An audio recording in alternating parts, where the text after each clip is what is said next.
Hi, I'm ActiveSteve for Get Out There magazine, and today I'm reporting from Upper Canada Village, where I'll be taking part in the Dion Snowshoes Ignite the Night Snowshoe Race. Tonight's race is either 5K or 10K, depending whether you want to do 1 or 2 loops of the course. Either way, you start out here, heading into the nice lights of Upper Canada Village, and then head off into the fields before coming back here for the finish.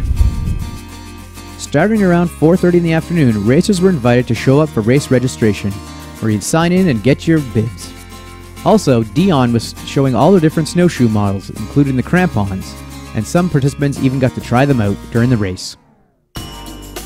Well, race is about 30 minutes away, and as you can see, it's pitch black, and Upper Canada Village is lit up with a million tiny colorful lights. Should be a great race tonight. I took one of the hill climbs away, felt bad for everybody, and just be careful, there's some ice on there. In addition to the main event, there was also a smaller kids race that took place right before we got underway. There weren't a whole lot of participants, but they did make up for it with a lot of enthusiasm.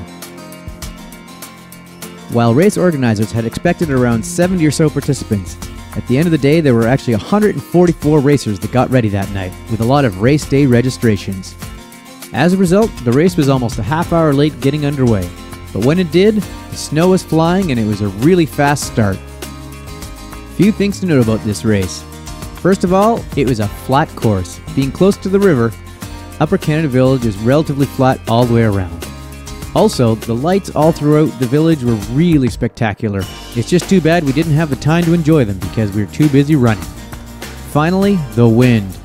When we hit some of these corners of the race, it got extremely windy and boy did it get cold out there.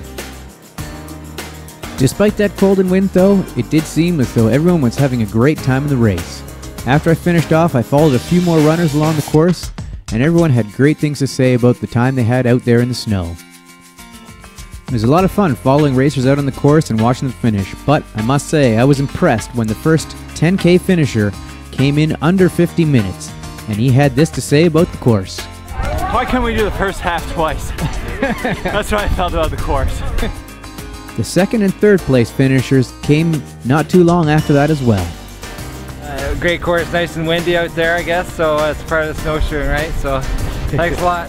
Fabulous, so much fun. We're hooked. Yeah, it was beautiful. Racers continued to come in and cross the finish line with big smiles on their faces, and awaiting them after crossing was a great feast of food put on by Beyond 21, as well as lots of door prizes and prizes for winners. All in all, it was a great night.